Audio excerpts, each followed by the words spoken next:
Agora, Espírito, estou fazendo elogio, assim, porque ia até te perguntar isso. A gente nunca te viu muito falando. E assim, cara, tá me impressionando tanto seu conhecimento sobre negociações, como agora você citando o caso do Gerson também e dos outros jogadores, o conhecimento, óbvio que o diretor tem que ter interno, né? Sim. E ao invés da torcida que falava, o Spindler é muito low profile, assim e tal, é uma parada que eu elogio, né? Porque você podia estar num local ali, vou aparecer agora, sou o cara do futebol do Flamengo aqui, né? Vou aí pro microfone falar.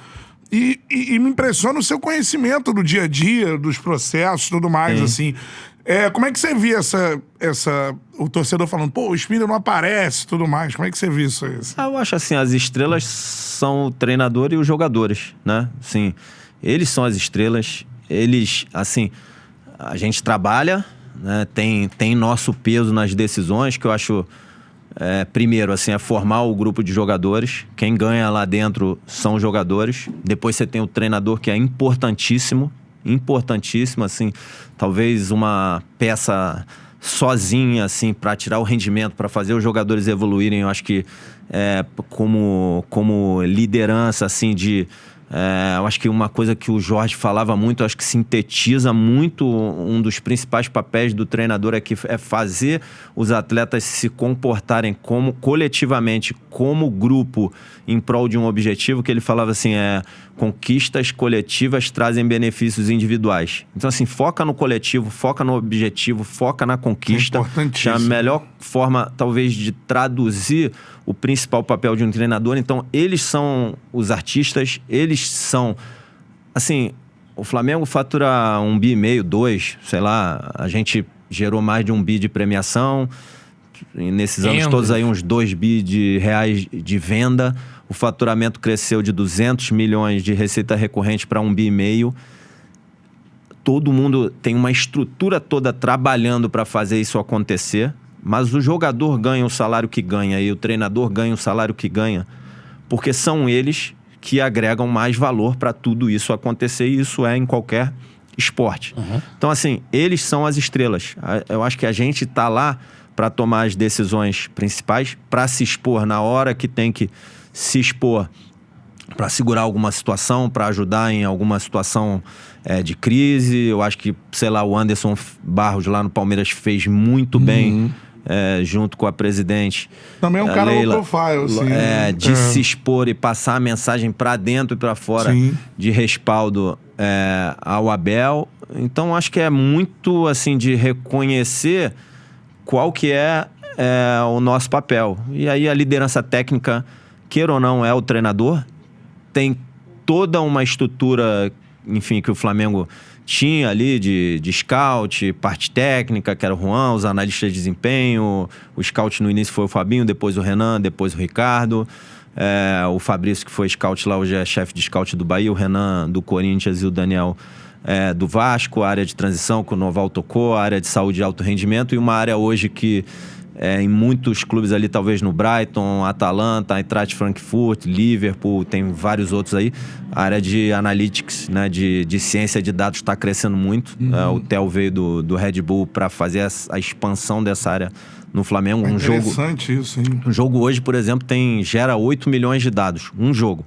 Então você tem que ter a capacidade de receber esses dados e processar para transformar isso em inteligência, que o cara que vai tomar a decisão, que é o treinador, tem a ferramenta ali na mão, possa usar aquilo para... Não adianta 8 milhões de dados e você não transformar isso num negócio que o treinador use, ou num negócio que o diretor use, que o presidente use, o vice-presidente, o que for, serve para nada. É um monte de dados solto, papel, gasta um dinheirão e joga tudo no lixo. Você tem que usar. Então, a área tem que transformar teve até um exemplo que falaram do Flamengo, do índice que a gente criou lá. Assim, os atletas, o ser humano, ele é individual, né? Assim, você tem a ciência do esporte, tem nutrição, fisiologia, medicina do esporte, fisioterapia, treinamento, tudo isso, mas cada atleta reage de um jeito. E ele tem um histórico médico, um histórico de jogo, de performance, que a área de dados compilou isso tudo e gerou um índice para cada jogador que tem um grau razoável de precisão, e que isso é passado para o treinador e para a área médica. Hoje, lá no Flamengo, foi criado pela área de ciência de dados junto com o Diogo, que é o preparador físico ali. Então, é um exemplo, assim, de você ter milhões de dados que estão à disposição, você transformar numa ferramenta útil para a tomada de decisão. Então, assim, a gente estava ali no dia a dia sempre procurando criar estrutura para que o treinador e os atletas possam desempenhar da melhor forma possível para trazer títulos para o clube e o crescimento financeiro através de sucesso esportivo. Esse era o modelo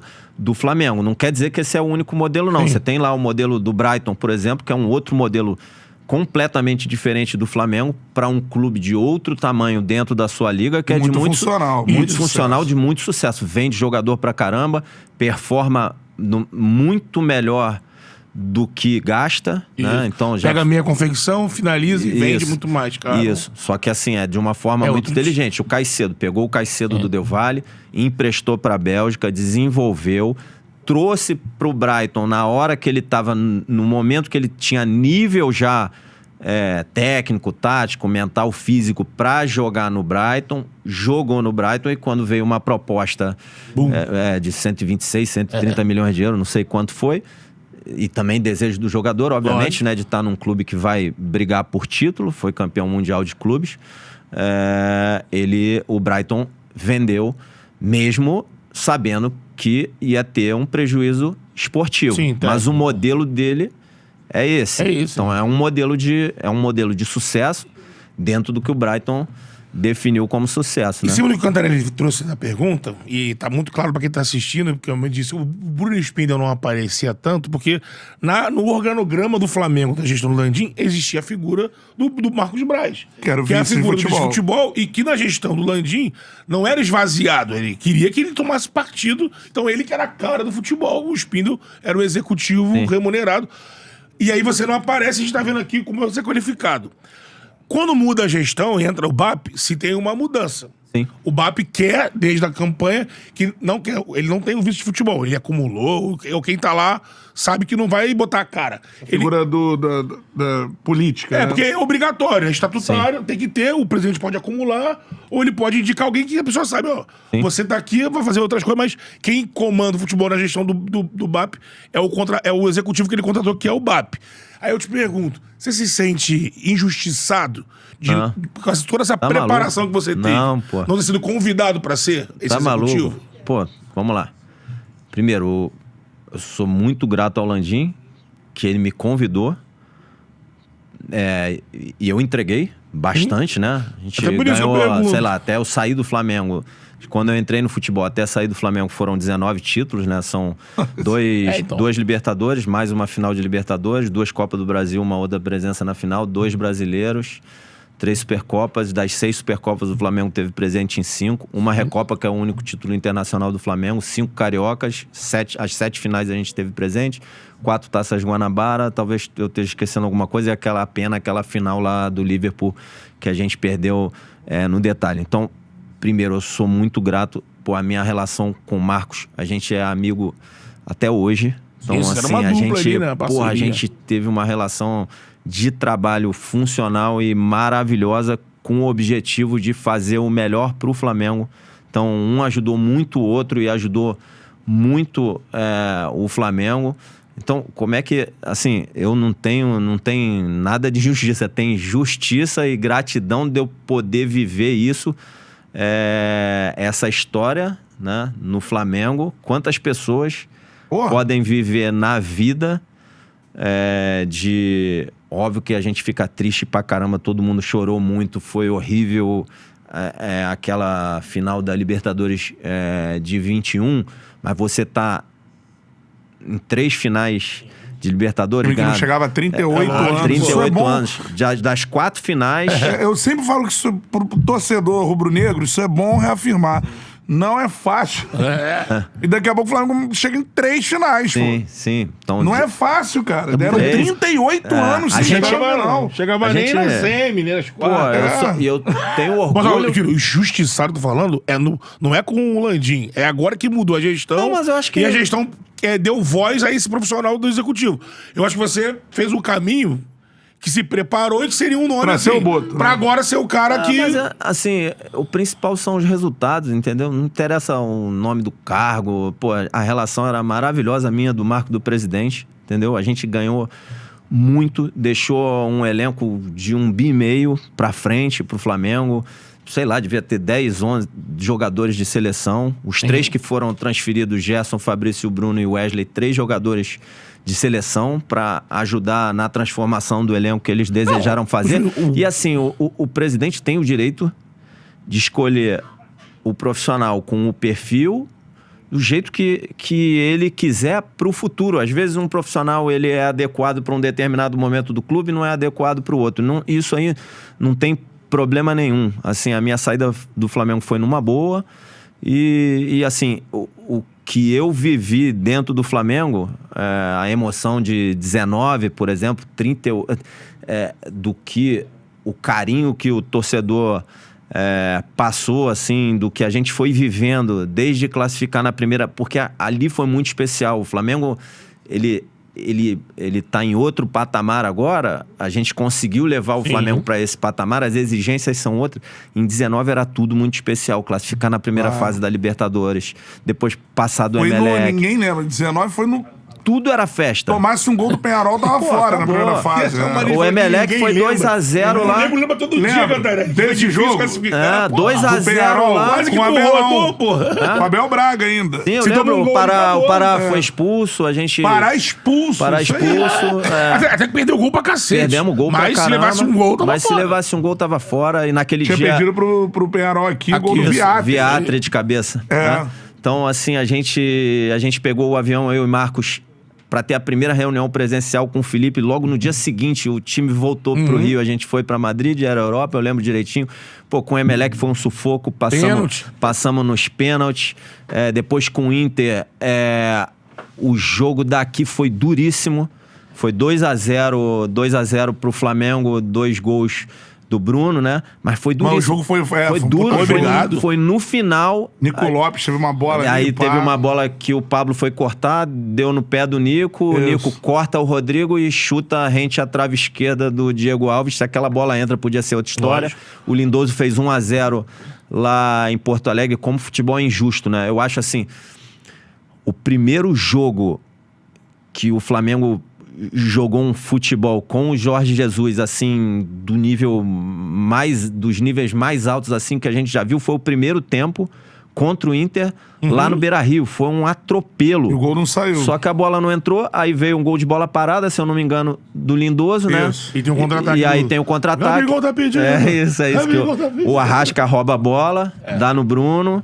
O Bruno carrega até a hora certa de soltar a bola pro Gabi finalizar pro gol e selar a classificação, porque ali o gol fora era critério de desempate, então não adiantava nem o Inter fazer 3-1, tinha que fazer 4-1 pra passar ali, selou a classificação. Depois com o Grêmio. O primeiro jogo foi... Pô, o primeiro jogo lá na Arena do Grêmio era pra virar 4-0, acho que foram 3 ou 4 gols anulados. O Michael diz aqui que ele falou, o 5-0 é um jogão, mas o Flamengo atropelou a gente. Não, no Porto lá Alegre. é melhor. Não, lá foi um atropelo.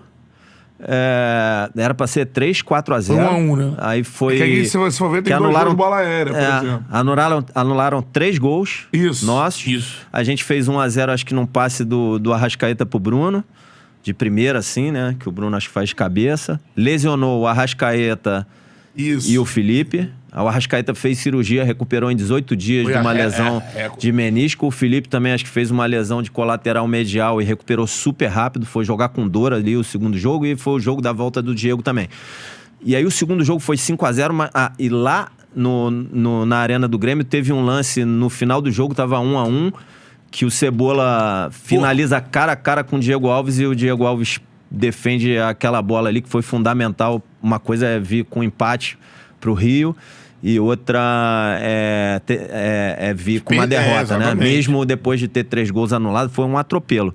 E aí no jogo daqui, Tem uma bola, eu acho que do Maicon ou do Cebola aqui, que o Felipe tira de biquinho, assim, ele dentro da área, cara a cara com o Diego Alves. Acho que o Grêmio tava marcando homem a homem em campo todo. Tava um jogo difícil, assim, pra gente ficar com a bola. Porque depois pega o resultado, né? Aí depois, quando abriu 1, 2, não sei o quê, aí foi 5-0. Mas o jogo aqui, o início do jogo, ele foi mais difícil que o jogo de lá, né? Então, assim... Mas, assim, o ponto é...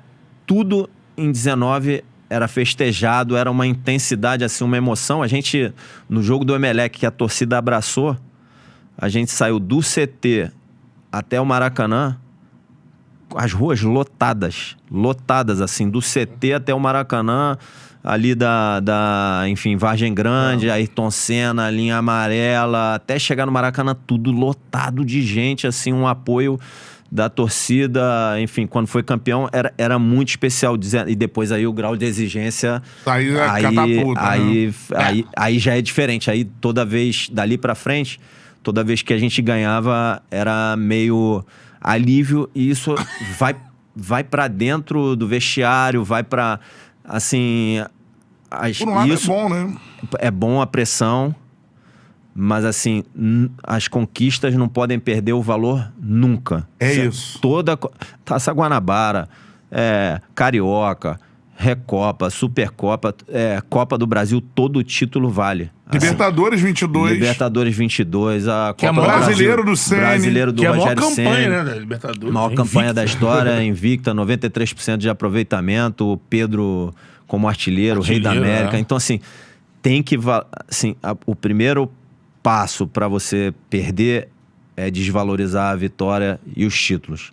E aí começou a ficar um pouquinho além de fora para dentro. E aí dentro também, que ganhar era normal e não tem valor. Você não pode. Ninguém pode desvalorizar a vitória e título. Tem que comemorar. É campeão, assim, acho que um dos aprendizados, assim, que eu vou levar para sempre desse ambiente que a gente viveu é que mesmo quando você está ganhando muito, você tem que valorizar a vitória, porque é a recompensa que você tem do sacrifício, do esforço. Se não tiver mais valor a vitória e os títulos, o teu sacrifício e o teu esforço, ele começa a não ter sentido. Aproveitando isso que você está falando, da pressão, né? Que a gente tem comentado muito isso aqui no Chala. A Catarina sempre fala disso também, eu falo de... Não pode... A pressão... Você não pode... Quanto mais você ganha, parece que o torcedor... Lógico, você vai ficar querendo mais. Não pode esse mais acabar virando algo que se torna impossível agradar o torcedor. Qual é, meu parceiro? Curtiu esse corte que você acabou de ver? Então se inscreva no Charla pra dar uma moral pro melhor podcast de esportes do Brasil. Tamo junto.